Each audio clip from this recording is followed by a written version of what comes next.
I'm about to show you or give you more details about the Manage Activities page. Now that you have a general overview of what the web application is, as well as a quick peek of the phone application, we'll go into a detailed conversation about what the Manage Activities page can do. Okay, so as I said earlier, the Manage Activities page is a page that will allow you to plan your curriculum EYLF curriculum plan, as well as to create a specific plan for your room for the whole week, for the whole fortnight, a month, or even a year. So this quick video will show you how to go about doing that and how it actually updates within the phone application. Okay, so normally in a room you have your curriculum plan, which is the list of the activities that you have for the whole week. Okay, and as the plans that you have for a group of children or a specific child. So in this case, what we will be doing is to document it in your web application, so all the information is just in one place and accessible by everyone in the room, like other childcare educators working in your room, or the directors. Okay, so all you have to do to add a new activity or to plan an activity is to click on the activity button, which is something that we did earlier, and then you click add activity.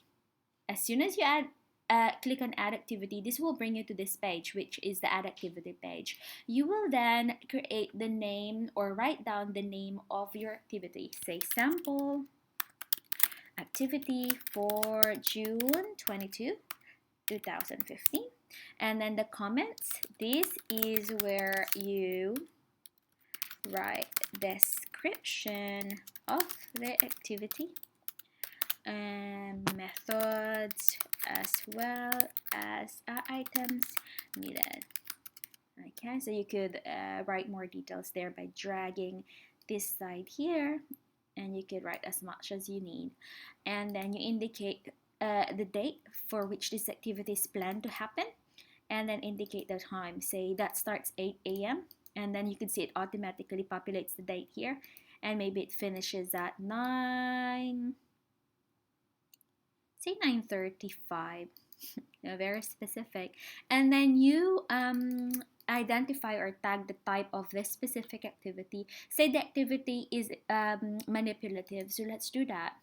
And then now you indicate your EYLF outcomes. Say it's 1, and then 1.2 and 1.3. Yeah, so just make sure you have all the details there, and then you click add activity. As soon as you click add activity button, that activity is saved here. Since now today is June 19th, it's not showing, so we will filter it to show up to June 22nd. Okay.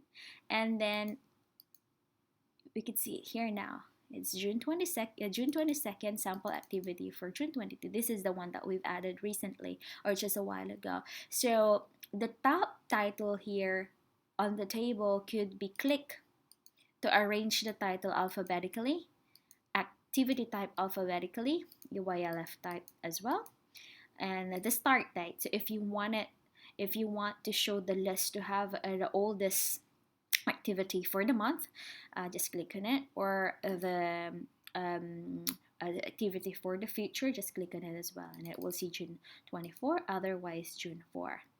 Okay, there is a search button here that will allow you to search a specific keyword. Say you remember that you created a specific activity about say about water, but you forgot what it is when it is scheduled. So you click key in water, so it will show you at the top water. So that easily sorts out your management of your activities. There's also filters here. Say if you only want to see the activity for this week instead of from the beginning of the month, because by default it shows you from the beginning of the month to the current calendar date. You just key in starting June 15 to June 22. So it will only give you the activities that starts between June 15 and June 22. Or if you just want to see the activity for June 22, You do June 22 to June 22, and you can see that you have three sets of activities. Okay, so this is the one that we've just added earlier. Now, what does that do on the phone application? As I keep saying earlier, everything that you do on the web application will be updated on the phone application. So as soon as you add this, that is added within the phone application as well. Here's the phone application, and so on the phone application, the one that I'm showing to you now on the page, it will allow you for every activity you're allowed to add an observation. Say click an observation, add observation, and then now you can select the activity name for that date. So here's that activity that we've just added. So right away, as soon as we added it within the web application, it adds here. So you could select it, and then you could create an observation. Sample observation. So we'll go to more details about this later. And then reflection, and then your intentional teaching. And then you could assign it to the children that are currently logged in or to a specific child only. Depends on what you need. You could also add voice recording if you want to, and this is something that will be received or can be sent to the parents. So you could replay that if you want, and then you click done, click done. As soon as you click done, that is added within the observations list, which is here. Sorry. Add photo observation. You could select that specific sample observation there, and that will bring us to our next page, which is the activity observation. That observation we just added is added today, which is here, sample observation. If I click on edit, you will see the details that I've just added or recently added on the phone app just a few seconds ago. So see, these are the text that I've written earlier, and this is the title that I've written earlier, as well as the kids or the children that I have assigned that specific observation to. This is also the voice recording I just added earlier. Voice recording if you want to, and this is something that will be received or can be sent to the voice recording. Okay, so now I will show you what we can do on this activity via the web app or the phone app. So on the web app, we could obviously edit information. On the phone app, we could do that as well. Say for an example, if I want to add a photo on the sample observation, I'm gonna choose from my library of photos, and I have photos for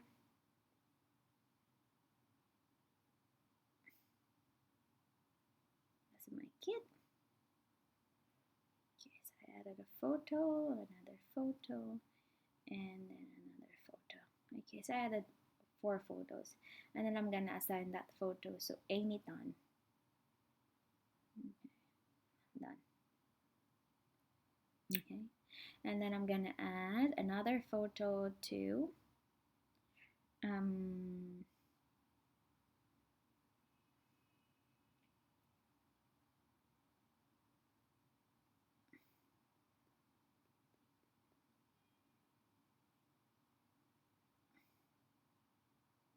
two, 3, 4. I'm gonna add another photo to the both children, Bobby and Charlie. Say that's a photo that is assigned or could be viewed by Bobby and Charlie's parents. Click done. Okay. Now, when I reload this page, right away you will see the photos that I've just added, which is this one, this one,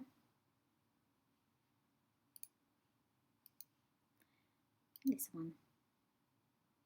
You will also see that this is not assigned to everyone, but only for Bobby and Charlie, meaning only Bobby and Charlie's parents can see this photo, and not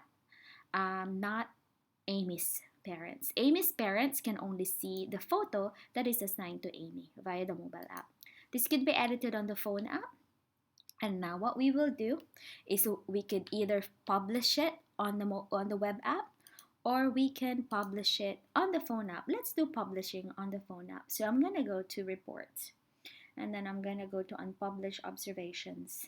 June 19 sample observations, that's the one that we've currently just added. I'll click publish. As soon as I do publish that observation, the parent, here we go, the parent of that specific child or group of children will be receiving an email which consists of the child, because you can see I'm showing you the email I've received on my phone now, the child's name, the activity name, the observation samples, the reflection intentional teaching, and the photos of my kid. 4 photos for Amy Tan, as you can remember. And then this is Bobby Chang. 4 photos for Bobby Chang as well, which is a different photo. Charlie and Bobby Chang has got the same photo, so you can see it's the same photo. Okay, and then the voice recording would be on my email too, so the parent could right away listen to it. That's a voice recording that I've just added. Okay, so that is showing the activity and how it is connected on adding observation on the mobile app. Now on this video, I've shown you how to add an activity, how to sort activity, and how adding the activity changes the data that we have on our mobile application, as well as a little bit of an introduction to the observations that we have on our web and our phone application. So that's the Manage Activities page. If you have any questions, please do not hesitate to email admin@daycareapp.com.au.